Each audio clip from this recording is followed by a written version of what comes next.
Okay, so moving through this clean, guys, thumb off the smooth. You want to start with your feet underneath your hips. Remember, that's where we get the most thrust. We're just going to walk backwards through this lift. Watch what I'm doing.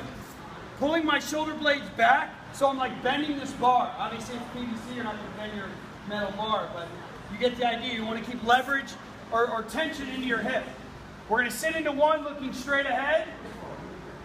You do not want to bend over at all at this point. We don't want to lean over, sliding down that wall, so there's a straight line from our head down to our heels. Standing up through that. Now setting up for your hang, sit into one, and then on the way down, I'm just pushing my hips back, getting into two. So what I want to see here is that you can tap your toes on the ground because that weight's in your heels. Why that is, we're getting a lot of hamstring tension. So now I want you to move back into one. Push your knees forward, sit up, but notice where I'm at. I'm still in that slight squat position in position one. So you want to back up on position two, feel that tension in your hamstrings. One more thing, guys, watch what I'm doing.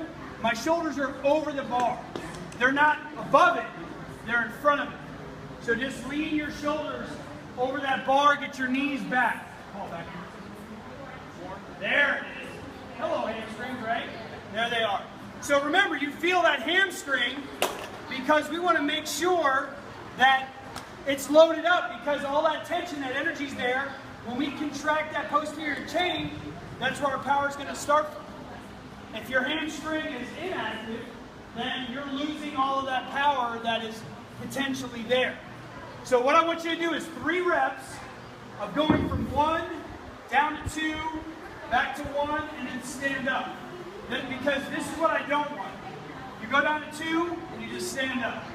Feel yourself pulling that bar back into your hip, and then standing up. Back those knees up. Make sure those toes are coming off the ground slightly as you're in 2.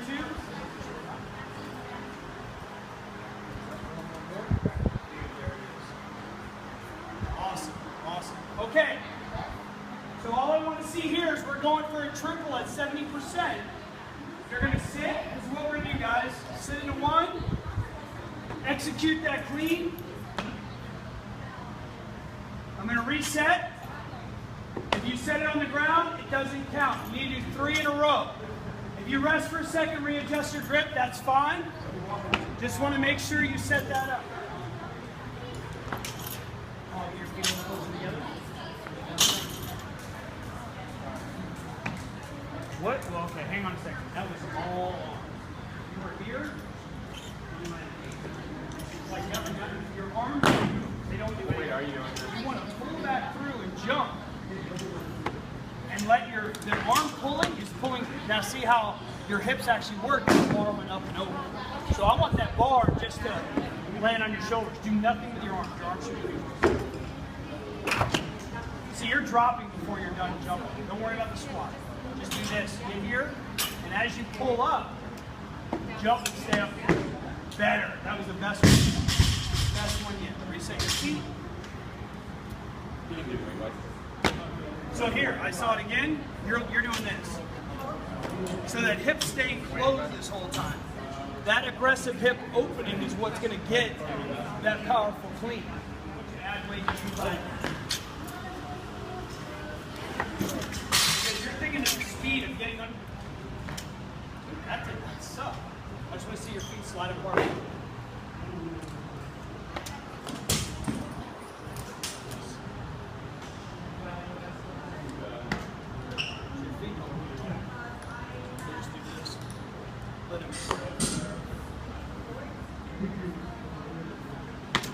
Oh, dang.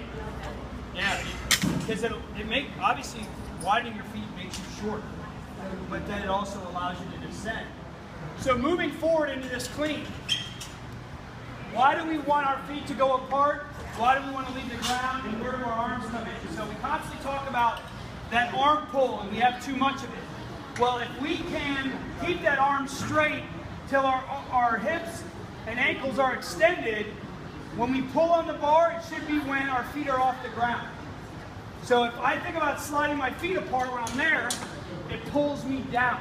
So when I pull on this load, if my feet are on the ground because you don't move your feet, you're pulling on the bar. If you're off the ground, when that force is applied, it pulls you down.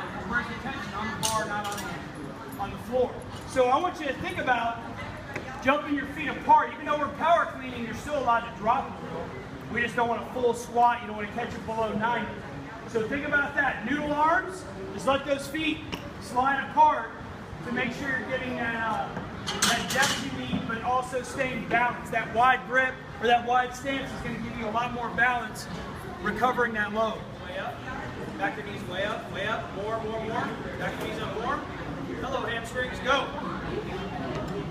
Cool. This last one, pull it back into your body. Almost there.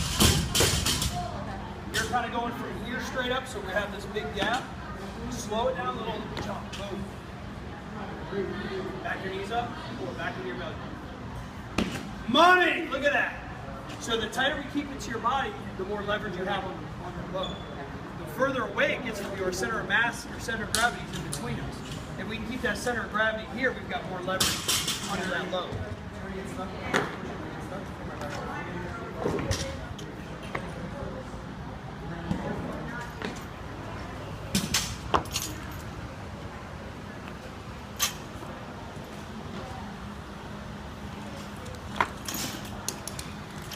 This is a good cue for you guys. If you jump forward to watch this, that means you're hipping the bar.